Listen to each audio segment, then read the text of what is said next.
안녕하십니까. 행복한 아침 이재용입니다. 안녕하세요. 정예은입니다. 네, 오늘은 2월 12일이고요. 음력으로 하면 1월 1일 바로 우리 설입니다. 이제 오늘 떡국 한 그릇 드시면 나이 모를 수도 없는 거예요. 그러니까요. 그래도 이번 설에는 가족들이 다 함께 모여서 보내고 싶다 이런 분들 많으실 텐데 코로나19로 또 그러기 쉽지 네. 않잖아요. 저희 행복한 아침 보시면서 풍요로운 한가위 설 보내시기 바랍니다. 내일 이제 우리가 한 살 한 살 오늘부터 더 먹을수록 더 챙겨야 되는 거 바로 우리 건강 아니겠습니까? 네. 그래서 오늘 행복진료실 문을 열겠습니다. 네, 그에 앞서서 오늘 날씨부터 전해드리겠습니다. 설인 오늘 대체로 맑고 포근한 날씨 이어지겠습니다. 다만 서해안과 중부 내륙 지역을 중심으로는 안개가 짙게 낄 수 있어서 주의하셔야겠고요. 짙은 안개로 도로에는 살얼음이 생길 수도 있겠습니다. 교통안전 각별히 주의하시기 바랍니다. 또 어제 경주의 한 야산에서 불이 나는 등 연휴 첫날 화재가 발생했는데요. 오늘도 강원 영동과 영남 동부, 또 전남 동부에는 건조특보 계속 내려져 있는 만큼 산불 예방 주의하셔야겠습니다. 또 오늘 자세한 기온 보시면요. 오늘 아침 최저 기온 영하 5도에서 영상 6도, 한낮 최고 기온은 9도에서 17도까지 오르겠습니다. 이 온화한 날씨는 연휴 내내 이어질 걸로 보입니다. 네, 2월 12일 음력 1월 1일 우리 설날 금요일 행복한 아침 지금 시작합니다.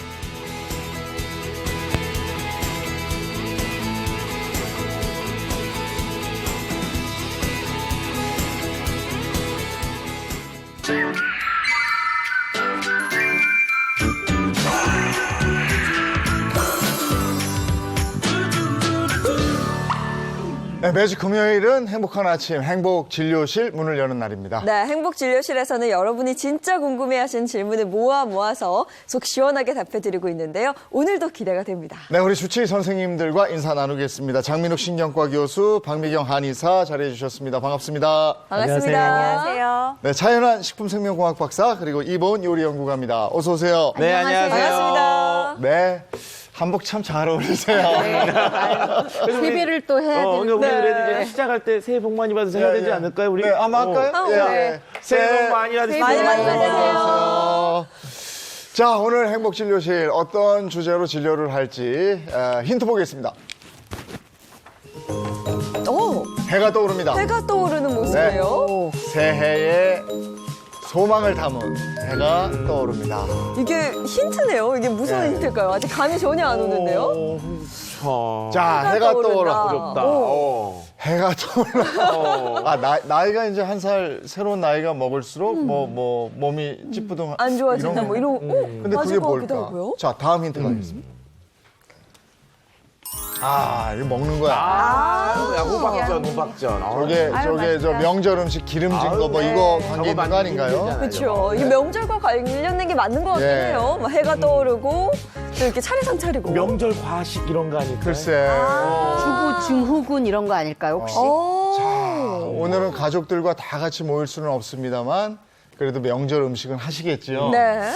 그거 아닌가? 이게 기름기 너무 많은 음식 드시고 나서 여러 가지 건강 걱정이 되니까 그걸 빼는 뭐 이런 거 아닌가요? 그럴 수도 있을 것 같아요. 자, 다음 힌트는 어떻게? 제가 드리겠습니다. 네, 네, 사연으로 준비를 했는데요. 사연 바로 읽어드릴게요. 안녕하세요. 저는 50대 여성입니다. 혼자서 음식 준비하랴, 손님 맞을 준비하랴, 명절이 다가오니 마음이 또 한 번 갑갑해집니다. 며느리와 애들한테 시키기도 눈치 보이고 시부모님 잔소리들을 생각하니 벌써 스트레스를 받습니다. 남들에게는 명절이 연휴라지만 저에게는 노동과 스트레스의 시간인데요. 이 명절이 끝나면 며칠을 알아누워 있기 마련입니다. 차라리 명절이 없었으면 좋겠어요. 우리 행복진료실 선생님들, 이건 제가 생각하는 게 이상한 건가요? 뭐 이런 사연 보내주셨습니다. 명절 증후군. 네. 명절에. 예전에는 그랬죠. 예전에는. 근데 올해는 훨씬 덜 할 거예요. 그렇죠. 그죠? 못 네. 모이시고. 자, 바로 오늘 진료 뭐 할 건지 주제 공개합니다. 뭘까요? 쑤시고 결리고 명절 증후군을 막아라. 네. 이게 오늘 주제입니다. 예. 야, 아까 이봉 선생님이 맞추셨네. 네. 아니, 증후군. 네. 근데 이게 저 명절 증후군이라는 그 말까지 붙을 정도면 그냥 간과해서는 안 될 것 같아요. 그러니까 생각을 해보면 우리가 명절은 며칠 안 되는데 우리 어머님들 같은 경우 이제 명절 앞두고 이제 장 봐서 음식 만들어가지고 이렇게 재놓잖아요. 네. 그리고 또 명절 기간에는 사람들이 자꾸 찾아오면은 차리고 치우고 차리고 치우고 차리고 치우고 그리고 이제 끝나면 또 남은 것들 또 어떻게 해야 되는지 이런 고민하시고 하다 보면은 끝나면은 알아 누우실 수밖에 없습니다. 진짜. 네. 경험을 좀 하셨나 봐요. 저도요, 그냥 지난번에 한 번 딱 했거든요. 네. 체리고 치우고 했는데, 네. 한 3시간 하고 나니까, 네. 몸이 좋은데도 네. 쓰러지겠더라고요, 이게. 주부님들은 당연히 명절 스트레스가 시작부터 사실은 끝나고까지 있거든요. 네. 왜냐하면 시작할 때는 뭘 준비해야 되나 고민이고요. 끝나고 나서는 저거 다 언제 치우나가 또 고민이랍니다. 그래서 명절 증후군은 저뿐만 아니라 모든 대한민국 어머님들이 아마 겪는 스트레스가 아닐까 하는데 올해는 조금 덜 하시겠지요. 네, 저도 오늘 제가 원래는 화요일에 나오다가 오늘은 모사원 선생님한테 제가 오늘 나오겠다고 그거 얘기하셔도 얘기하고 방송에 나오는 게 흘렀는데 훨씬 편하니까. 네. 지금 이 방송을 같이 하고 있는 세 며느리들은 그러면 오늘 복 받은 날. 아니 저는 그래도 아직 첫 명절이잖아요. 그리고 또 어머니께서 많이 배려해 주셔서 어머니 보고 계시죠. 네.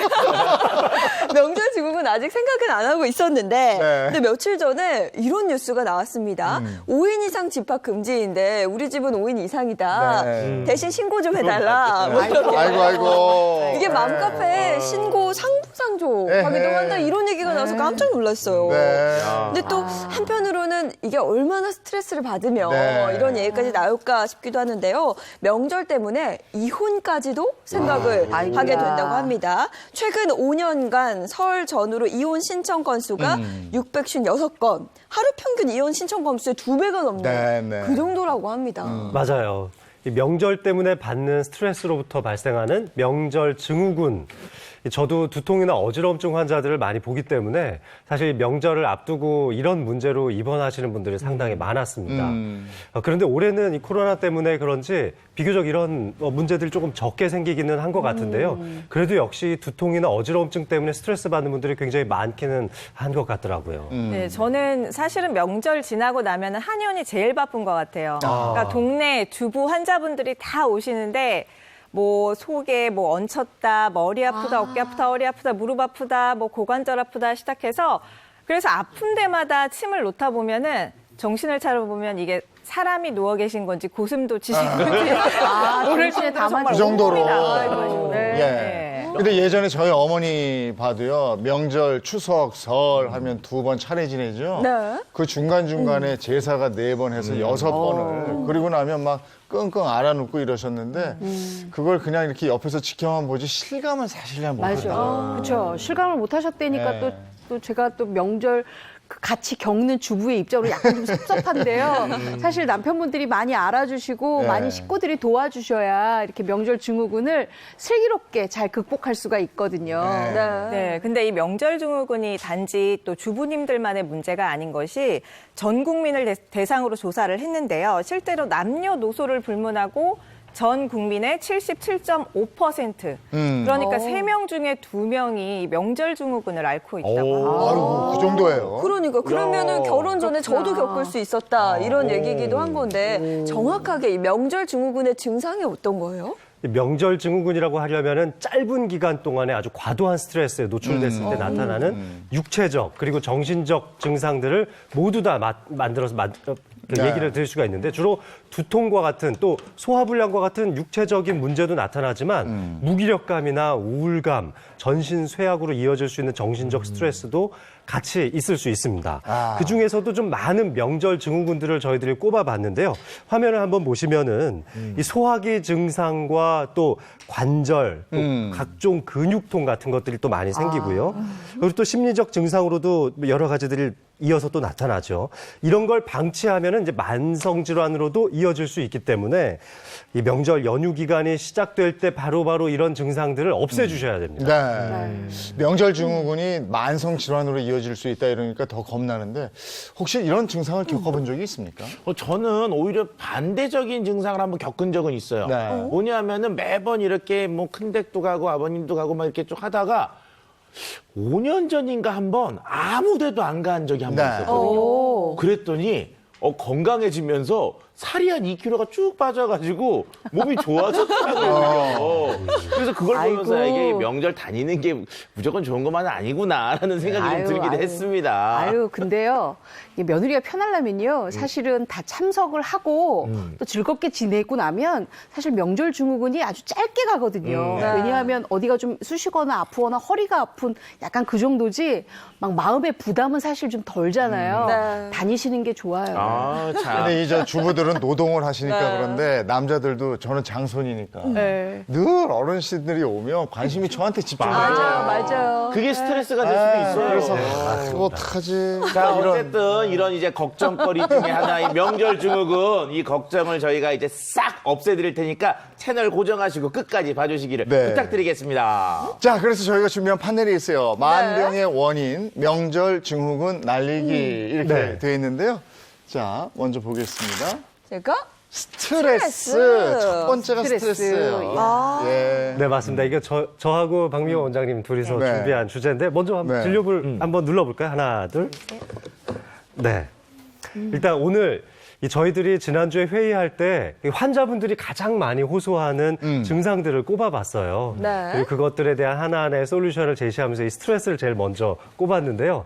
스트레스를 날리기 위해서 오늘 저희들이 준비한 것은 바로 평온호흡법입니다. 네.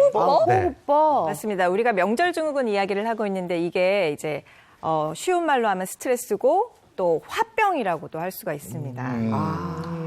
이 화병 다 아시잖아요. 네. 화병을 뜻을 살펴보면 분노나 억울한 감정이 해소되지 못하고 쌓여 있는 것을 화병이라고 하는데 한국인에게만 특별히 있는 질환으로 알려져 있고요. 그리고 이 명절 증후군도 사실은 화병의 일종입니다. 네. 한국인들한테만 주로 나타나지만 네. 이 미국 정신질환학회에서는 화병이라는 진단 코드를 만들어 놓을 정도죠. 그러니까 전 세계적으로도 이제 유명한 질병이 되었다 이렇게 볼 수 있는데요. 우리가 갑작스럽게 많은 이 어떤 스트레스에 노출되게 되면은 자율신경계의 균형이 많이 망가지게 됩니다. 그 중에서도 이 미주신경이 굉장히 급격하게 흥분하면서 나타나는 여러 가지 부가적인 안 좋은 증상들이 나타나는데 그게 바로 대표적인 게 이제 소화 불량.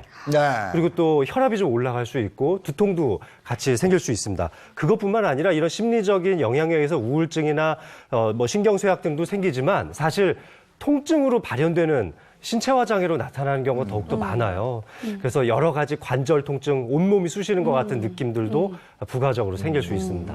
정말 스트레스 받으면요, 이 가슴이 답답하게 이렇게 뭔가가 이렇게 꽉 옥죄인 듯한 느낌이 들거든요.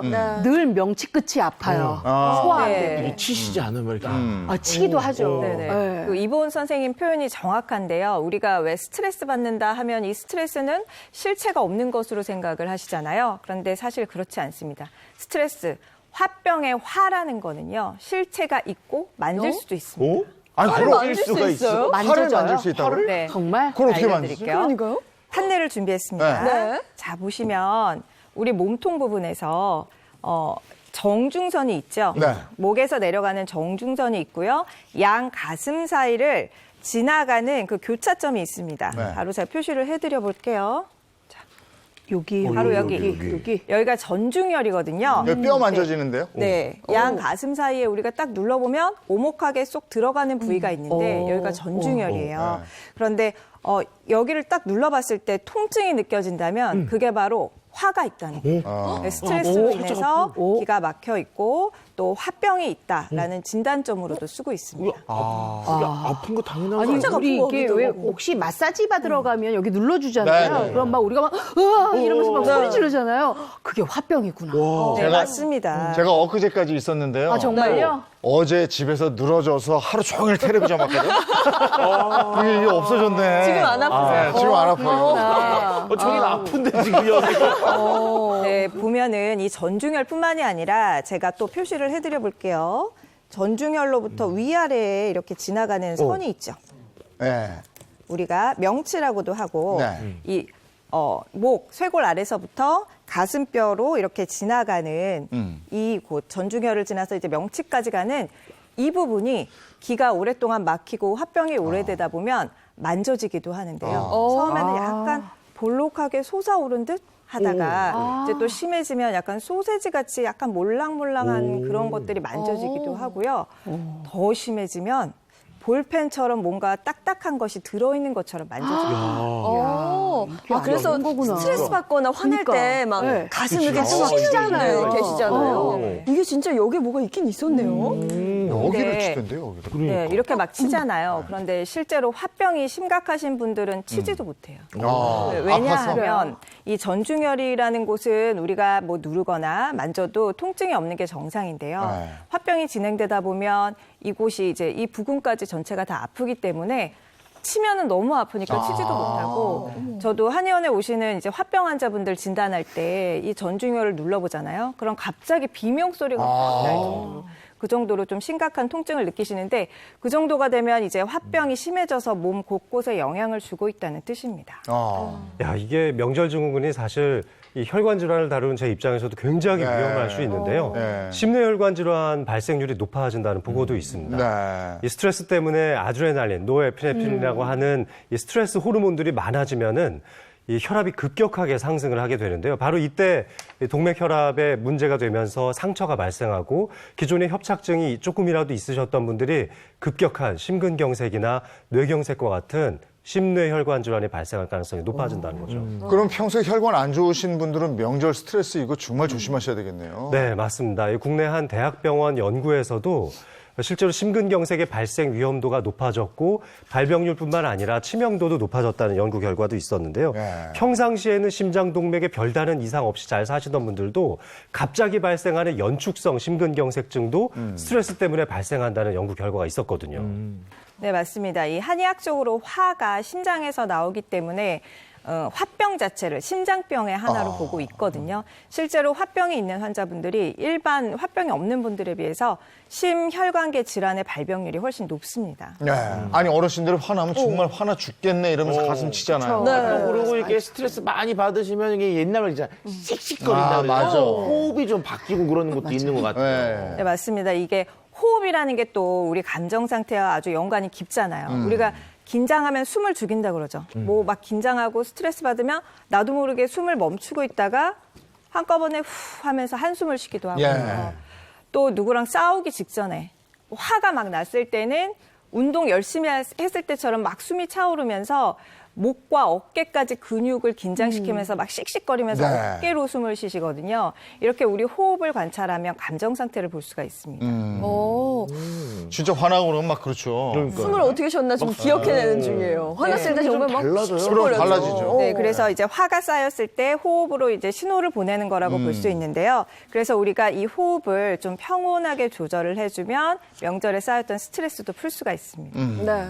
그래서 저하고 이제 박미경 원장님이 이 설 명절에 쌓인 스트레스도 좀 풀고 마음의 평온을 찾을 수 있는 호흡법을 준비를 했는데요. 네. 갑자기 뭐 시어머니가 막 스트레스를 주신다. 그럼 이런 호흡을 하시면은 쉽게 평온이 찾아오실 수 있고요. 너 올해 대학도 떨어졌니? 이 호흡 하시면은 오늘 아니, 언제 평온을- 결혼하실 거예요? 그런 질문 맞아요.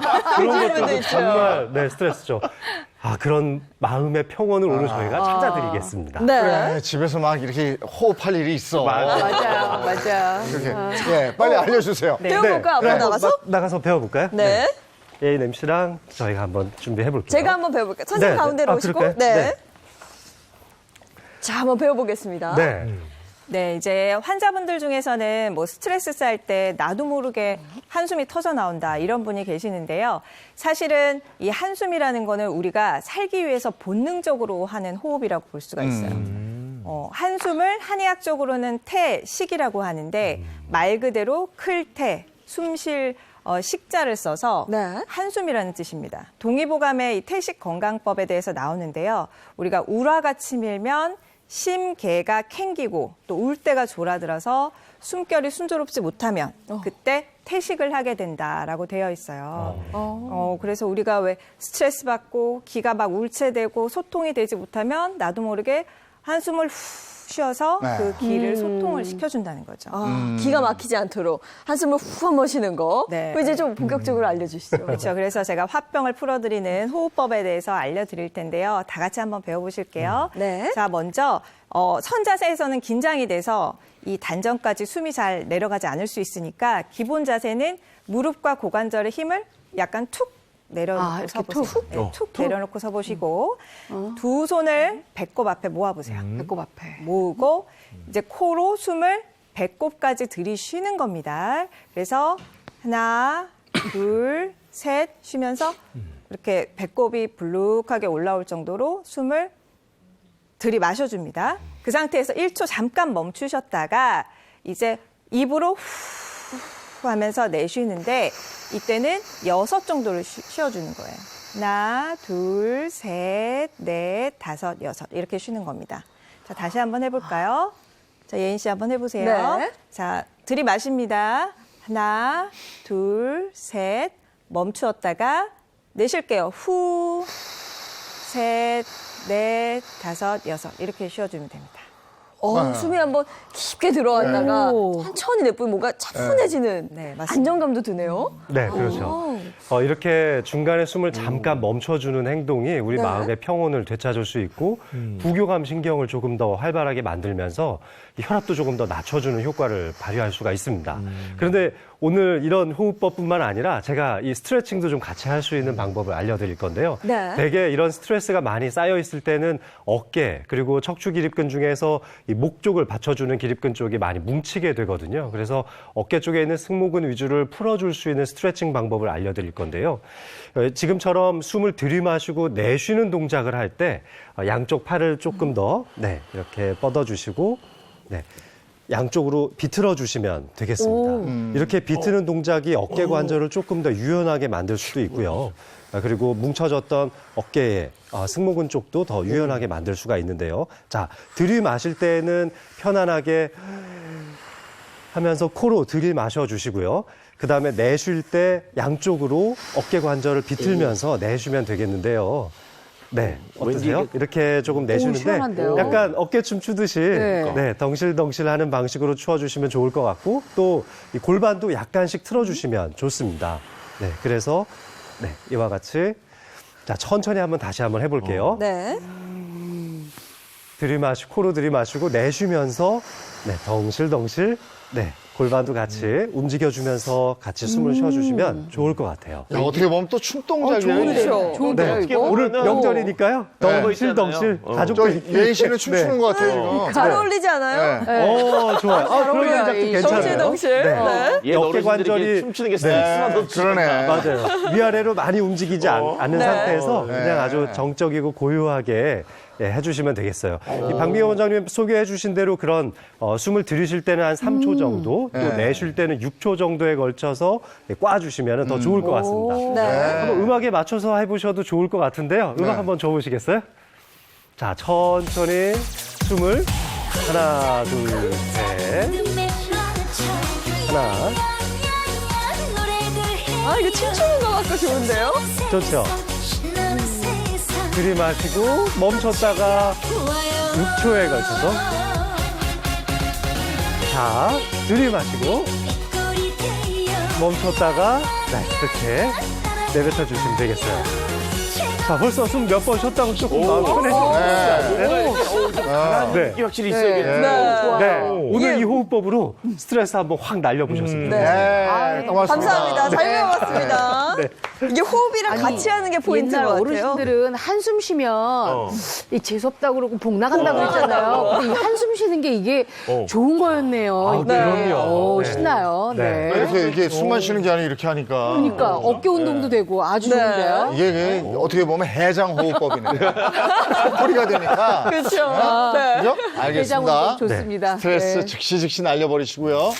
몸살 피로. 이건 몸살 피로. 몸살 피로. 몸살 피로. 몸살 피로는 누가 해주실 거예요? 이본 선생님이 해주시는 거예요? 네, 바로 보온의 밥상입니다. 몸살 피로가. 몸살 피로. 네. 몸살 피로를 싹 날릴 수 있는. 아이, 그럼요. 왜냐하면 우리가 명절 그러면은 네. 어머님들이 준비할 거가 꽤 많잖아요. 네. 엄청 많죠. 음식들이 막 갖가지가 많은데요.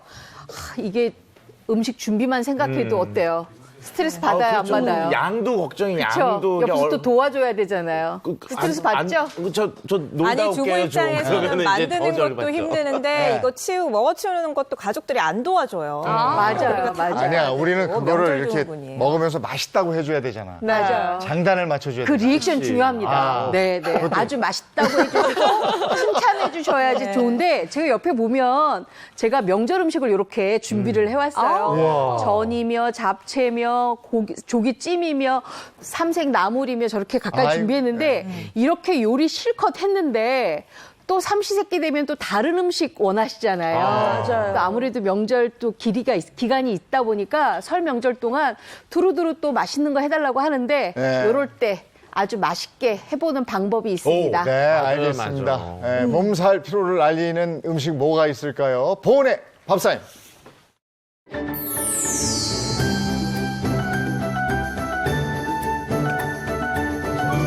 건강하게 먹을 수 있는 방법을 제가 알려드리려고 나왔거든요.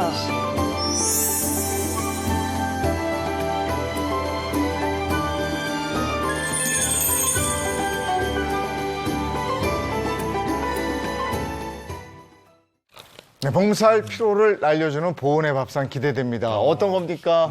제가 아까 말씀드린 대로 이렇게 많은 음식들을 준비해 놨는데 사실 요거 다 먹기가 조금 힘겹다는 분들도 계시잖아요. 네. 네. 아니 어제도 설명절 했던 거 전 나왔는데 오늘 저녁에도 또 전이에요. 이러거든요. 그래서 제가 오늘은요 같은 음식이긴 하지만 전혀 색다른 음식으로 또 새롭게 먹을 수 있는 남은 명절 음식 가지고 아주 맛있게 하는 방법을 알려드리려고 합니다. 궁금하시죠? 어떤 네. 음식인지. 네. 일단 명절에 가장 많은 게 뭘까요? 일단 바로 예. 전도 많고 나물. 나물도 많죠. 이렇게 나물도 많고, 그쵸? 제가 네. 이렇게 전도 좀 미리 좀 붙여왔고요. 전 곱다. 예. 나물도 좀 미리 이렇게 좀 해왔는데 네. 사실 어머님들이 가장 많이 명절에 남아서 요거 나중에 요거 비빔밥 해 먹을까? 근데 비빔밥도 싫다 그러시잖아요. 맞아요. 그래서 요거를 그냥 제가 아주 맛있는 나물 달걀찜을 만들어봤습니다. 나물 달걀찜. 야, 괜찮다. 네, 요거 뭐 술안주로도 아주 괜찮지만 만약에 손님이 왔는데 애기 손님이 왔다 그러면 네. 따로 반찬하기가 좀 어렵잖아요. 네. 이럴 때 하시면 좋은데요. 요게 지금 도라지 고사리인데 요거 나물들 가져다가 이렇게 아주 가늘게 이렇게 썰어줍니다. 아무래도 명절 때는 먹을 게 많아서 나물 젓가락 잘 안 가거든요. 저게. 맞아요. 고기에 손이 많이 가죠. 그쵸. 아무래도. 그리고 또 정신 차리면 상해 있어요, 저게 또. 맞아요. 네. 근데 이렇게 나물 같은 거 대부분 뭐 찌개도 많이 해 잡수시고 주로 많이 해 먹는 게 이제 비빔밥인데요. 요거 요렇게 준비를 먼저 하세요. 네. 근데 가늘게 좀 썰어주는 게 좋아요. 왜냐하면 요게 달걀 안에서 입혀지는 거기 때문에 조금 가늘게 썰어주셔야 아무래도 먹기도 좋고 네. 그다음에 보기도 좋고 그다음에 만들고 나서도 이거 전혀 색다른 요리인데 우리 엄마가 오늘 저녁에 이거 뭐 하셨지? 한번 하실 거예요. 아니, 저는 어제 고사리 나물을 집에 해놨는데, 네. 저기 맛이 나더라고. 그러니까 그렇죠. 명절 전에 먹을 땐 맛있는데요. 저게 한 2, 3일 지나면 맛이 좀 없어지죠. 맞아요. 좀 남아요. 남아 나물이. 그래서. 꼭 저런 남편들이 있어요. 정말 밉상 남편이에요. 그렇죠? 아유, 밥 주지 마, 밥 주지 마. 밥은 줘야죠, 그래도. 알아서 먹으라 그래요.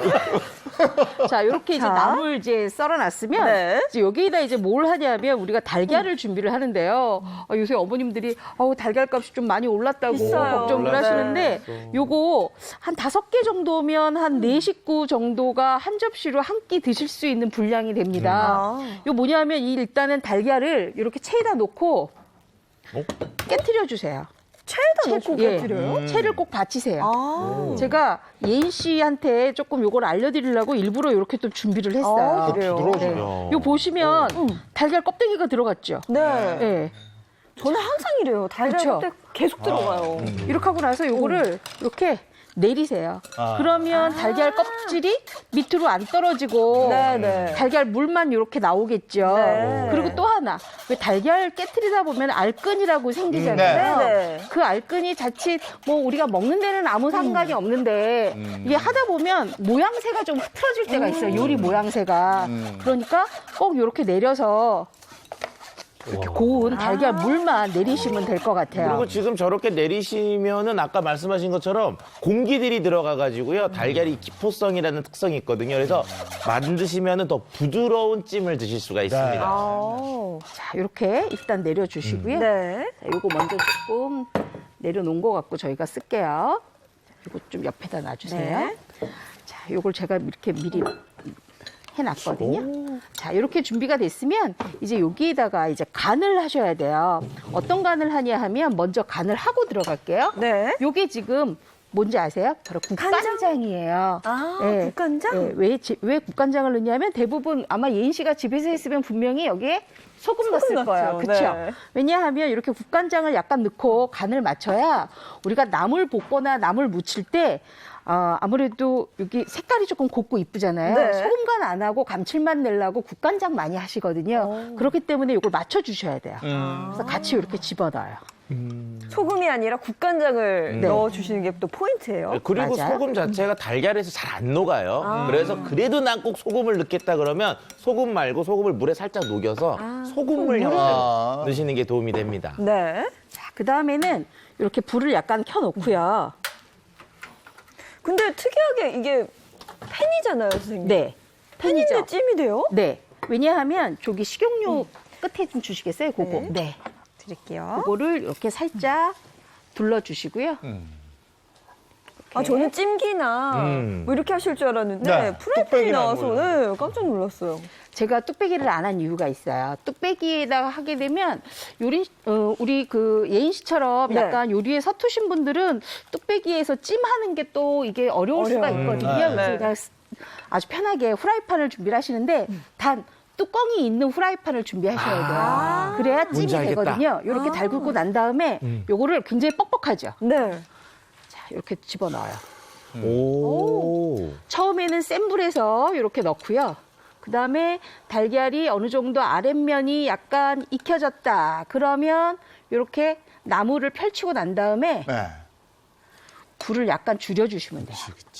저 타이밍이 또 생명일 것 같아요. 괜히 또 늦게 했다가는. 늦게 하면 바닥 타죠, 저러면. 그렇죠. 네. 그렇게 하고 나서 이게 지금 증기에 의해서 윗부분이 좀 익혀져야 되잖아요. 그러니까 이렇게 해서 뚜껑을 덮어주세요. 이렇게 진짜 간편하네요. 그냥 팬에다가. 제가 뚜껑 일부러 덮고. 간편한 것만 알려드려요. 그래야 어머님들이 편하게 하시잖아요. 네. 제가 어머님들 마음을 너무 잘 알거든요. 그럼요. 자, 이렇게 해서 나물 달걀찜이 이제 준비가 되잖아요. 네. 그 사이에 하나를 더 만들 수가 있어요. 오. 바로 뭐냐 하면 우리가 보통 집에서 이렇게 대구전 많이 만들어 놓잖아요. 네. 그렇죠? 대구전 만들어 놓는데 이 대구전이요 먹을 땐 굉장히 맛있어요. 그렇죠? 근데 남고 나면 이거 찌개 할까? 아니면은 요거 그냥 뭐 아이들 좋아하는 피자 치즈 조금 올려갖고 구워줄까 이러는데 아유 귀찮아요. 그렇죠? 맞아요. 그래서 약간 봄나물 맛으로 굉장히 싱그럽게 먹고 싶을 때가 있어요. 그래서 네. 뭘 준비하느냐? 요겁니다. 달래예요. 제가 정말 좋아하는. 네. 요 달래 가지고 제가 약간 달래 가지고 만드는 만능장을 만들 거예요. 요 달래 만능장으로 요 대구전도 조림을 하시고 네. 그다음에 요거 가지고 밥도 비벼 잡수시고 아까 저처럼 나물 달걀찜 안 할 거다 이러면 나물 가지고 비빔밥도 만들어 잡수시고 네. 이렇게 만들면 되거든요. 요거 한번 만들어 볼게요. 제가 네. 봤을 때 이보은 선생님의 지금 저 달래의 선정은 그 최고의 한 수입니다. 왜냐하면 이게 대구전이 아무래도 생선이다 보니까 바로 구워 먹을 때 맛있는데 이게 시간이 지나면 생선 특유의 이게 약간의 냄새들이 좀 나올 수가 있거든요. 네. 근데 달래가 딱 들어가면 그 냄새들을 싹 덮어버리니까 네. 좀 오래된 것 같은 느낌도 싹 없어지고 있고요. 어. 그러니까 이런 면에서 잘 선택하신 것 같습니다. 봄 느낌도 느끼고. 네. 전이 바로 할 때 아닌 이상 손이 잘 안 가더라고요. 네. 사실 계속 또 데우잖아요. 맞아. 계속 데우면 맛 없어져요. 자, 일단 대구전은요. 요렇게 프라이팬에다가 먼저 올리세요. 왜냐하면 대구전을 너무 차갑게 준비하시면 나중에 조림장을 올리고 나서 맛이 조금 덜해요. 네. 그리고 양념간이 좀 덜 배니까 네. 이렇게 미리 대구전을 좀 붙여 놓으세요. 자, 요거 제가 이름을 얘기 안 했는데. 그쵸? 이름이 뭐예요? 요거 대구전 조림입니다. 대구전 대구전 달래조림. 달래조림. 이렇게 해서 좀 요거 이렇게 붙여 놓으시고요. 그리고 약간 중간 불로 해서 불을 약간 줄이고 난 다음에 앞뒤로 노릇노릇하게 좀 익혀주세요. 네. 우리 요거 익히는 거는 우리 예인 씨가. 제가 한번 해볼까요? 이 정도는 하죠. 네. 제가 팬 앞에서 이 정도 합니다. 네. 자, 그 다음에는 이제 달래 만능 양념장을 만들어야 되는데요. 달래를 이제 깨끗하게 씻어주세요. 예인 씨, 네. 달래 씻을 때 어떻게 씻는지 아세요? 살살 달래가면서. 정답이네요. 그 달래에 보면 이 앞쪽에 이렇게 깍지 부분이 있어요. 이렇게 거뭇거뭇. 요거를 깨끗하게 이렇게 손으로 떼어내고요. 그 다음에는 흐르는 물에 요 달래 요 알뿌리 부분을 들고 흐르는 물에 이렇게 비벼가면서 씻어주시는데요. 네. 조금 세게 비벼가면서 씻어줘야 이 알뿌리 부분이 이 안에 들어있는 진액이 나와서 훨씬 더 달래의 그 맛이 증감됩니다. 그렇기 때문에 조금 그렇게 해주시고요. 만약에 나는 그렇게 비벼 씻었는데도 달래 향이 좀 덜해 이런 경우에는 이렇게 앞부분을 이렇게 좀 쳐주세요. 아, 향이 더 올라올 수 있도록. 네. 자, 그러고 난 다음에 네. 이렇게 썰어요. 먹기 좋은 크기로. 이거 살살 달래가며 씻으시면 안 되네요. 네. 아니, 왜냐하면 이렇게 좀 세게. 억세게 해야지만 아, 달래 억세게 향이 해야지. 많이 네, 올라와요. 억세게. 난 달래는 줄 알았어. 그러니까 억세게 하셔야지만 그 속에 있는 냄새 알주머니가 딱 터지면서 냄새가 확 올라오죠, 이제. 네. 자, 이렇게 해서 이제 달래가 준비가 됐으면 그 다음에는 여기 이제 양념을 해야 되는데요. 네. 어떤 양념을 하냐면 제가 오늘 요거 만능장으로 조금 넉넉하게 만들어서 우리 먹으려고 좀 넉넉하게 많이 준비했어요. 네. 요거에다가 요거 넣으시면 돼요. 진간장. 진간장. 그다음에 국간장 같은 비율로 넣어주시면 돼요. 네. 근데 우리가 이거 뭐 할 거예요? 나중에 비비거나 또는 전 위에 놓을 거잖아요. 그래서 국간장, 진간장의 2배. 그러니까 진간장, 국간장이 3, 3이면은 물은 6. 요걸 넣으세요. 그러고 난 다음에 요거 아이들 있는 경우에는 굳이 청양고추 안 쓰셔도 되고요. 아이들이 없는 경우에는 청양고추 쓰시면 훨씬 더 좋고요. 요거에다 색깔 내야 되니까 빨간 고추 넣고요. 네. 그다음에 참기름 조금 넣어주세요. 그리고 요게 설탕이 안 들어가고 대신에 매실청이 매실. 들어갑니다. 그리고 깨소금. 너무 쉽죠? 요게 네. 끝이에요. 요게 이제 만능 양념장이에요. 요거 가지고 냉장고에 넣어놨다가 밥 비벼 드셔도 되고요. 네. 아니면 우리가 두부전 부친 거 있으면 두부전 그럼 딱 조림하셔도 어울리겠네. 되고 저는 대구전 조림을 할 거니까 예. 여기에다가 양파를 올려주세요. 아, 데운 대구전 위에다 양파를 바로. 네. 자, 요거 하기 전에 요 보시면 지금 어떻게 찜이 되나 궁금하시죠? 요렇게 찜이 되고 있어요. 너무 잘 되고 있죠? 네. 조금 더 할게요. 불 살짝만 줄일게요. 네. 자, 요렇게 양파를 올렸으면 그다음에 요거 달래장. 양념장 양념장. 이렇게 올려요. 오, 위에다 그냥. 네. 아니, 이보은 선생님 이런 만능 양념장을 제가 집에서 해보면요. 정말 여러 가지로 쓸 수 있어요. 네. 그렇죠. 하나만 만들어 놓으면 네. 여기저기 어디다 해도 다 맛있더라고요. 맞아요. 요거는요, 그냥 김만 구워서 약간 그 맞아요, 네. 구운 김에다가 요 달래장 양념장 해가지고 바로 잡수셔도 괜찮아요. 자, 이렇게 아유, 맛있겠어. 고기도 너무 이렇게 해서 예쁘네요. 졸여주세요. 네. 야, 저 찍어 먹을 거라고만 요거는 생각했지. 센 불에서 바로 졸여요. 왜냐하면 지금 다 대구전은 익힌 상태잖아요. 네. 우리가 달래는 어때요? 날거루도 많이 먹죠? 네. 그래서 살짝 기운만 주시면 돼요. 이렇게 해서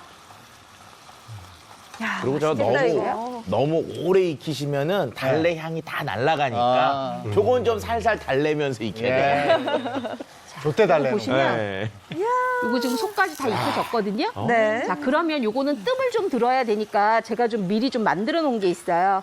여기 미리 좀 만들어 놨습니다. 여기 보시면 어머, 케이크 자, 요렇게. 같기도 하고. 그래. 이렇게 되잖아요. 네. 요거 이제 도마에 올려놓고 칼로 네. 맛있게 그냥 썰어주시면 돼요. 아이들 좋아하게끔 이렇게. 아이들은 피자인 줄 알 것 같아요. 예. 예쁘게 잘라주면. 아이들 좋아하겠네요. 아니, 모양도 피자형으로 자르세요, 지금 보니까. 보세요. 피자 같잖아요. 여기 보세요. 파이 같기도 하고. 피자처럼 들고 먹을 수가 있잖아요. 지금 요거 저희 앞에 잡수시면 돼요. 있어요. 네, 제가 드렸어요. 네. 그거 그냥 하나씩 잡수시면 네. 되겠습니다. 나물 달걀찜부터 한번 먹어보겠습니다. 나물 무슨 달걀찜. 맛일까, 이거? 아, 맛있다. 정말 나물이 색다른 처치곤란이거든요. 네. 그렇죠? 이런 나물이라도 아이들이 잘 먹겠어요. 그리고요, 이렇게 먹으니까 오래된 나물이라고 생각되지도 않고. 그렇죠.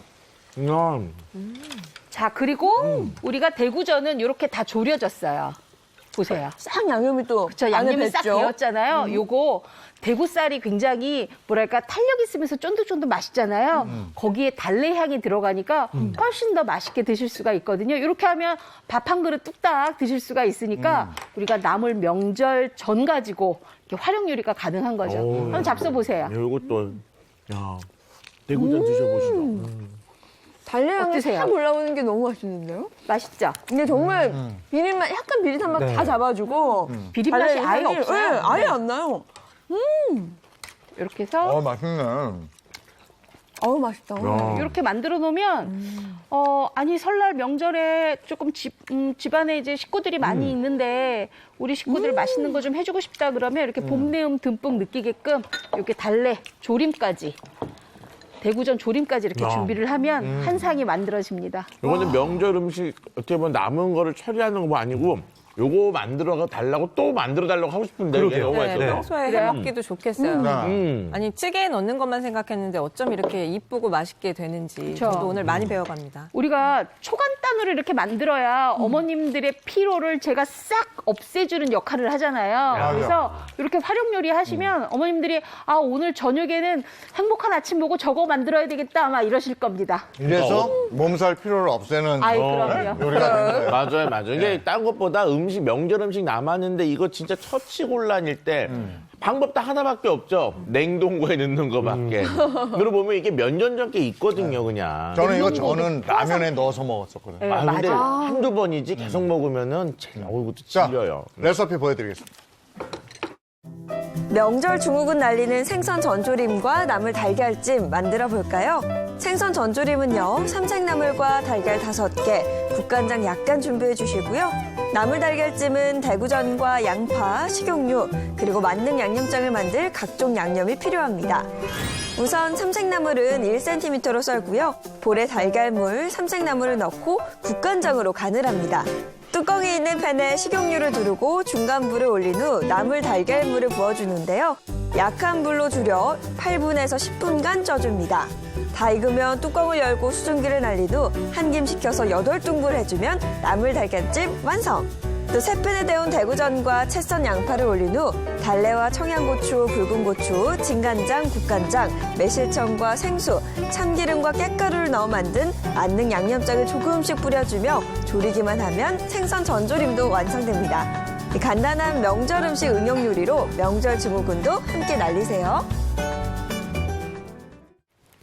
예, 명절 음식 오늘은 맛있게 맛나게 드시고 그거 남은 건 오늘 이보은 선생님이 제안해 준 거 그대로 하시면 될 것 같아요. 네. 예. 자, 다음 거 볼까요? 다음은 관절통. 관절통. 네. 저거 정말 어머님들이 정말 손 마디마디 그다음에 뭐 네. 여기 손목 안 아픈 데가 없거든요. 저 역시도 요리 많이 하니까 사실은 제가 요새 손목이 조금 아파요. 아하. 그래서 그렇죠. 좀 치료를 좀 받고 있는데 네. 아, 정말 와닿습니다. 요리 많이 하시는 분들이 손목 터널 증후군이라고 그래서 맞아요. 이 손목 쪽 통증도 네. 상당히 심하신데요.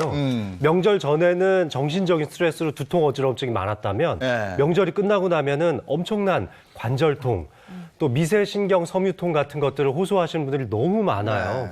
특히 주부님들 또 갱년기 넘어가시는 분들은 골다공증도 많이 유병이 되잖아요. 네. 이럴 때 바로 제일 걱정되는 게 바로 뼈 건강 그리고 뼈와 관련된 관절통에 대한 고민들이실 거예요. 네. 이게 이제 전 부칠 때도 쪼그리고 붙이고 맞아요. 그 자세가 이게 안 맞아요. 나와요. 안 그리고 또 좋아요. 이제 전을 붙이시는데 팬 자체가 작잖아요. 네. 그렇게 움직이시는 게 요렇게만 계속 움직이시니까 네. 여기는 계속 긴장이 돼 있는 거죠. 이게 좀 넘직넘직하면 그래도 좀 여유가 있으신데. 아니 그래서 어른들 그런 말씀 많이 하시잖아요. 뼈마디가 쑤신다고. 네. 그게 진짜인 것 같더라고요. 네, 맞습니다. 맞습니다. 근데 이재용 MC님은 그 전에는 안 쑤시지 않으셨어요? 요새 더 쑤시지 않으세요? 그걸 뭘 또 이렇게 콕 집어서 얘기를 하시고. 이게 이제 너 나이 들었다 이건데. 네, 맞습니다. 제가 이 말씀을 드린 게 두 번 죽이시는데요? 아니 우리 뼈라고 나이가 안 들겠어요. 천년 만년 사는 게 아니거든요. 뼈에도 나이가 있고요. 뼈에도 수명이 있어요. 네. 네. 뼈에 수명이 있어요? 네, 정말요? 뼈의 수명이 바로 10년. 그러니까 뼈는 뼈의 세포가 또 파괴돼서 없어졌다가 새로 만들어졌다가 이렇게 채워지면서 교체가 되는 게 바로 뼈인데 완전히 교체되는데 10년 정도 걸리기 때문에 뼈의 아이고. 수명을 10년이라고 봅니다. 네. 그래서 우리가 20, 30대까지는 이게 잘 되니까 골밀도가 이제 높게 유지가 되는데요. 중년이 되면 떨어져요. 네, 그래서 화면을 한번 보시면요. 50대를 기점으로 남녀 모두 골밀도가 줄어드는데 여성의 경우에는 폐경 이후에 첫 5년간 급속도로 뼈의 양이 줄어듭니다. 그래서 실제로 50대 이상 여성 5명 중에 4명이 골 감소증, 3명 중에 1명이 골다공증이라고 알려져 있어요. 3명 중에 1명이에요. 이렇게 많습니다. 그래서 오늘 관절통 이 부분에 대해서 해결책을 차윤환 자, 제가 이제 이 뼈골 쑤시는 통증, 이걸 이제 개선하는 방법을 좀 알려드리려고 하는데요. 자, 우선은 제가 말씀드리려는 비법으로 건강을 되찾으신 분이 있으니까요. 영상을 한번 먼저 만나보고 오도록 하겠습니다. 중년의 여성에게 치명적인 질환. 늘 걷던 길도 겨울철 빙판길이 되면 더 겁이 나고 나도 모르는 사이에 내 뼈에 구멍이 뚫리는 병이 있다. 겨울철 빙판길에서 넘어지면 골절이 생길 수 있고 고관절 골절의 경우는 사망에 이를 수 있는 위험한 질환입니다. 아무런 예고 없이 찾아오는 뼈의 신호. 골절되면 사망까지 이를 수 있다는 이 질환의 위험성에 대해서 자세하게 알아봅니다. 날씨가 추워지거나 눈이라도 오면 집에서 피아노를 치며 취미 생활을 즐긴다는 주인공. 그런데 요즘엔 이마저도 버겁다고 합니다. 제가 어릴 때부터 피아노를 배웠는데 지금은 손가락이 아파서 못 칠까 봐 걱정돼요. 이 손가락 마디마디가 아파요. 뼈 마디마디에서 느껴지는 통증 때문에 좋아하는 피아노도 못 치게 될까 봐 걱정이라고 하는데요. 이렇게 바닥에 아이고 여기 바닥에 앉을 때 너무 힘들고 뭐 이렇게 양반 다리를 한다거나 또 뭐 이렇게 옆으로 앉는다거나 하면은 너무 아프고요. 아이고. 벌써 3년째 그녀를 괴롭히고 있는 이 통증 때문에 일상생활이 어려워지고 있습니다. 이렇게. 바닥에 앉아 있을 땐 무조건 다리를 쫙 펴고 있어야 제대로 앉을 수 있다고 하네요. 저 테레비 뒤에 있잖아요. 저 구두가 왜 있어요? 저 구두요? 제가 엄청 즐겨 신던 구두인데 요즘은 신을 수가 없어서 이렇게 이쁘게 모셔놨어요. 젊은 시절부터 늘 그녀와 함께 했었던 하이힐. 지금은 구두를 신고 서 있는 것조차 힘들어 보이는데요. 혹시 신고 나갔다가 넘어질까 봐 잘 보관만 하고 있습니다. 요즘 주부는 통증 때문에 잠 못 이룰 때가 많다는데요. 파스 없이는 이제 생활하는 것조차 힘이 듭니다. 젊었을 때는 정말 이런 거 전혀 모르고 건강하게 지냈는데 이렇게 뼈마디가 쑤시고 아파서 너무너무 요즘은 속상하고 거동도 제대로 못해요. 그녀가 아픈 원인을 찾기 위해 통증이 발생하는 부위에 엑스레이와 골밀도 검사를 진행해봤습니다. 과연 그녀의 병명은 무엇일까요?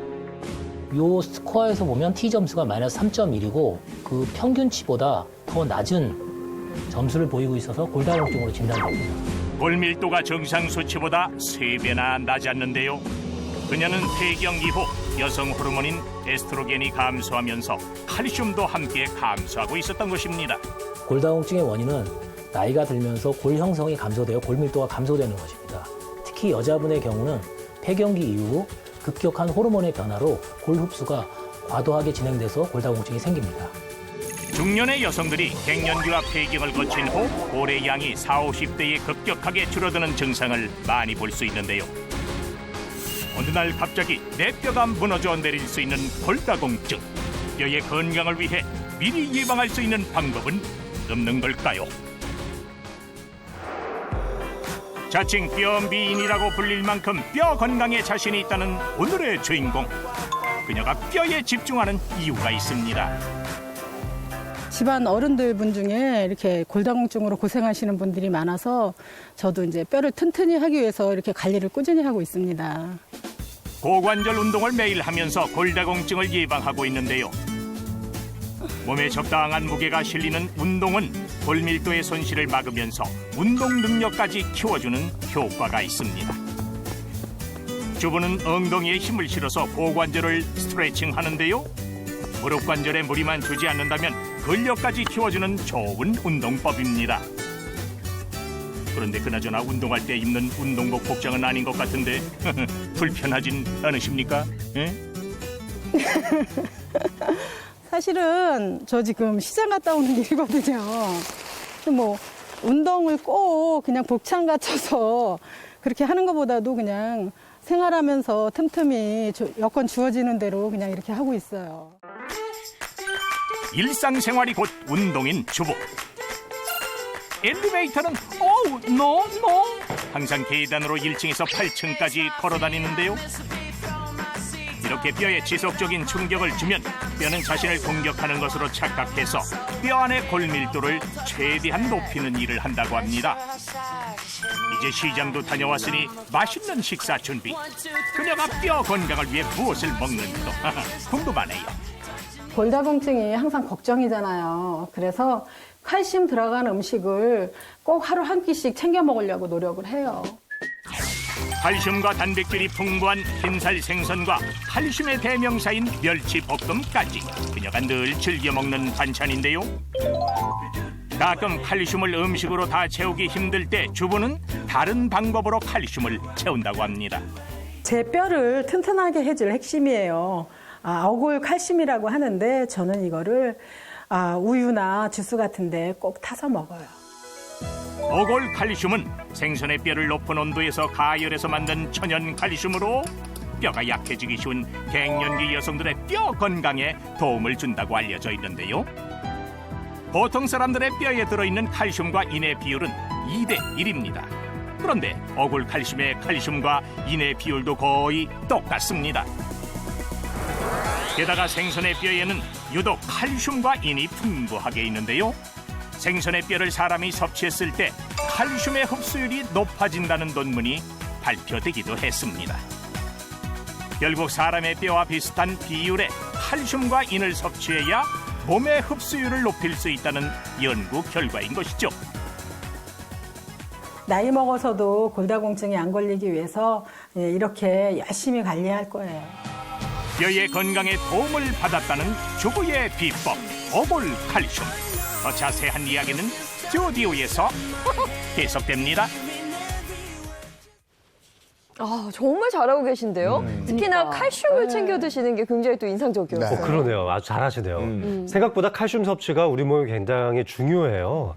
우리나라에서도 권장 섭취량을 50세 미만, 그러니까 49살까지는 한 750mg 정도는 섭취를 해줘야 된다. 그리고 50세가 넘어가면 그거보다 더 많이 800mg 이상은 매일매일 섭취해야 한다. 이렇게 권장을 하고 있는데요. 그런데 막상 우리나라 사람들의 칼슘 섭취량을 따져보면 10명 중 7명 정도는 칼슘 부족 상태에 있습니다. 아까 전에 그래프로 봤듯이 이 골밀도가 나이가 들수록 점점 더 낮아지니까 나이 들수록 또 칼슘을 잘 챙겨 먹어야 되는 이유가 있는 거죠.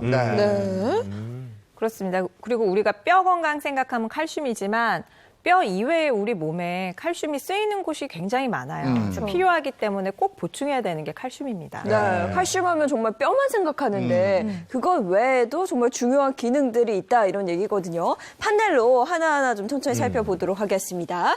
자, 칼슘의 역할 첫 번째는요. 혈액, 근육, 세포입니다. 네. 자, 제가 먼저 질문을 드려볼게요. 네. 우리 몸에서 칼슘이 주로 어디에 있을까요? 뼈. 그렇죠. 뼈. 또 치아? 뭐, 그렇죠. 치아. 주로 우리 몸의 칼슘은 뼈와 치아에 있습니다. 그런데요. 우리 몸속에 혈액, 근육, 세포에도 다 칼슘이 있어요. 그래서 이 혈액과 근육과 세포에서도 칼슘을 사용을 하는데 이 양이 적은 양이지만 부족해지게 된다면 그 뼈와 치아에 있는 칼슘을 뽑아다가 쓸 수밖에 없습니다. 그래서 이 칼슘이 부족해지면 혈액, 근육, 세포에서 부족하면 뺏어 쓰니까 뼈가 그만큼 또 골다공증 생기고 약해지겠죠. 네. 그래서 칼슘이 꼭 필요합니다. 그럼 칼슘의 역할 두 번째도 보겠습니다. 두 번째는 다이어트. 다이어트에 도움이 돼요? 네, 조금 의외라고 생각하실 텐데요. 이 칼슘의 우리 체내 농도가 대단히 낮으면은 칼슘 부족 상태라고 우리가 느끼기 때문에 칼슘을 더욱더 많이 저장시키려는 경향에 칼시트리올이라는 호르몬이 나오게 됩니다. 이 칼시트리올이라는 호르몬이 이 지방세포 안쪽으로 칼슘을 저장시키게 해주는, 흡수도 돕지만 그 안쪽으로 저장시켜서 꼭 필요할 때 많이 꺼내 써야지, 이런 식으로 이제 바뀌게 되는데요. 네. 이 지방세포에 칼슘을 저장시킬 때 또 필요한 게 바로 지방 덩어리들입니다. 그러니까 내 몸의 지방을 계속 축적하는 방식으로 바뀔 수 있죠. 그래서 칼슘이 어느 정도는 내 몸 안에서 농도를 유지해줘야 되는데 아주 과도하게 칼슘이 적은 경우에는 바로 지방 축적, 다이어트의 적이 될 수도 있겠습니다. 아니 이번에 설명절에 좀 음식 많이 먹으면 도움이 되겠네요. 맞아요. 그래서 네. 이 세포 내에서의 칼슘 이온 농도를 어느 정도 맞춰주기만 하더라도 뭐 체지방이 늘어나는 것도 조금 억제할 수 있고, 또 그거에 맞춰서 허리둘레가 조금 가늘어진다는 예전에 연구 결과도 있기도 했었고요. 그럼 명절 음식 중에 이제 우리가 제가 하면 전하고요. 네. 그다음에 뭐 한과나 약과, 갈비찜 이런 것들의 공통점이 있어요. 뭘까요? 콜레스테롤 많고. 제가 너무 좋아하는 것들이에요. 그렇죠. 맛있어. 이 세 가지 모두 다 일단 이런 기름을 많이 쓰는, 네. 기름이 많이 들어있는 식품들인데요. 자, 우리가 이렇게 이제 기름이 많은 식품을 먹을 때 칼슘을 충분히 먹어주면은 그 기름을 응고시켜가지고 흡수를 좀 방해하는 특성을 갖고 있습니다. 칼슘이. 결과적으로 지방 흡수를 억제하는 특성들이 있다고 하는데요. 이와 관련된 연구들이 진행이 됐어요. 한 연구에서는요, 고칼슘 식단을 하는 사람과 저칼슘 식단을 하는 사람의 대변을 봤더니요, 고칼슘 식단을 한 사람의 지방 배출량이 변 속에 2배 이상 높았다라는 연구 결과가 있고요. 다른 곳에서는 칼슘을 3배 정도 먹은 사람과 평범하게 먹은 사람의 체중 감량을 한 15주간 보고 나서 했더니 일반 사람이 1kg 줄을 때 3배 정도 칼슘을 많이 먹은 사람은 6kg 정도의 체중 감량 효과가 있었다고 알려져 있습니다. 네, 다이어트 하시는 분들 이제 칼슘 챙기시는 게 중요하고요.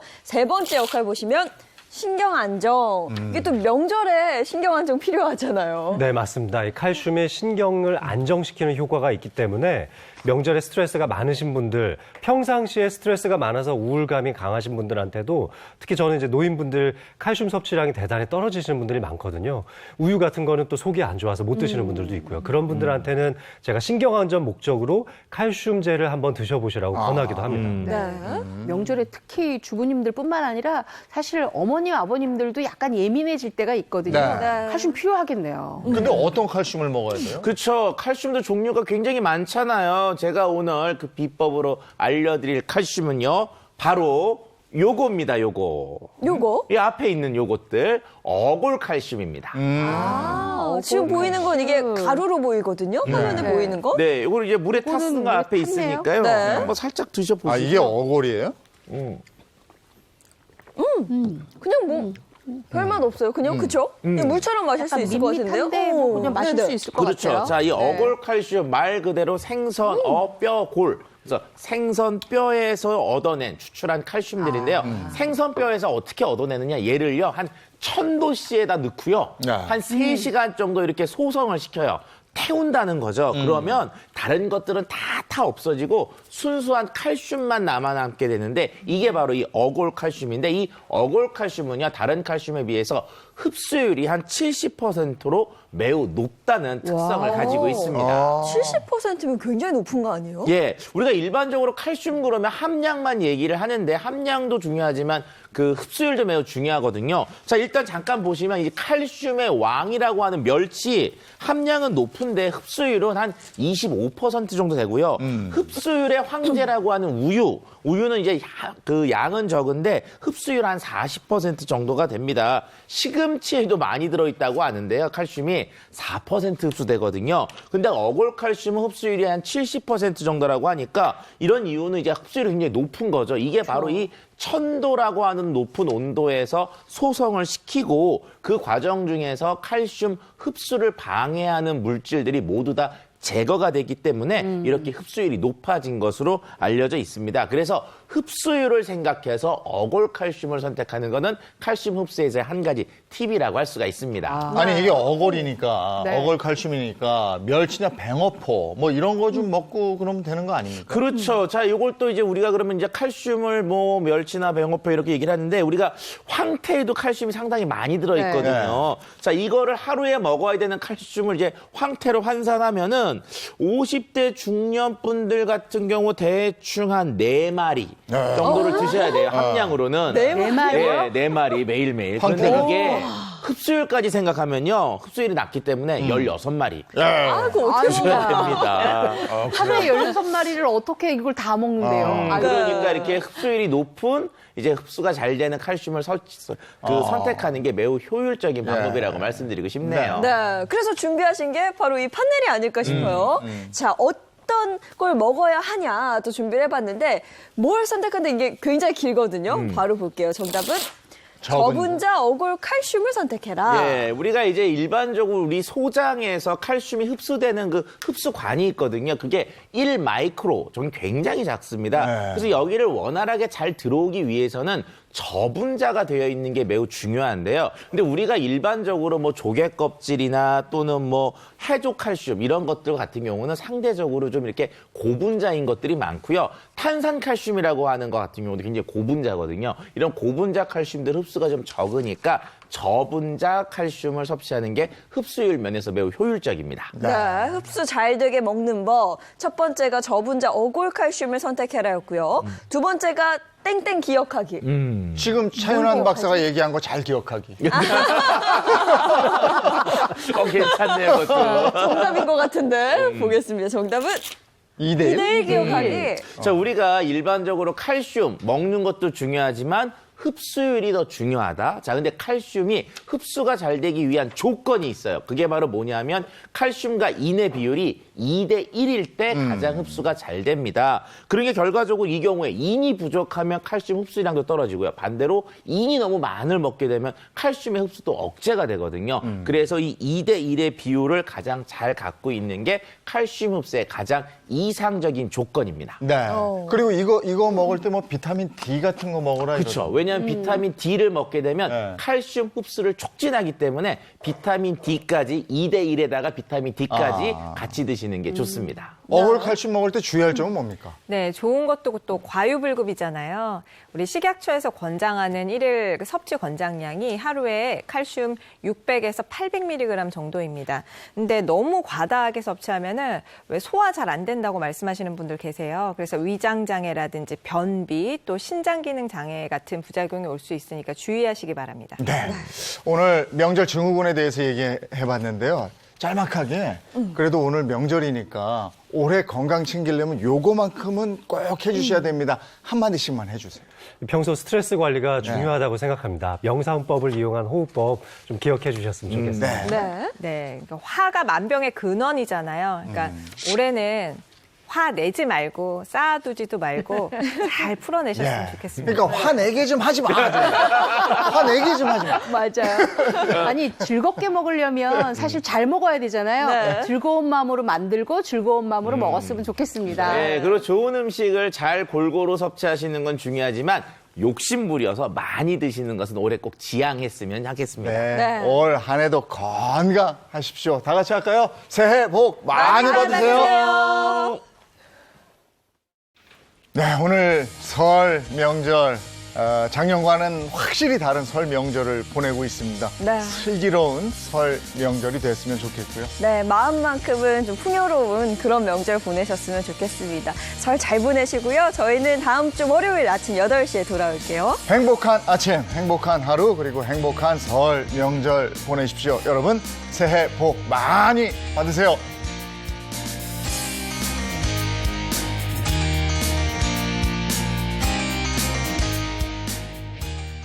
채널 A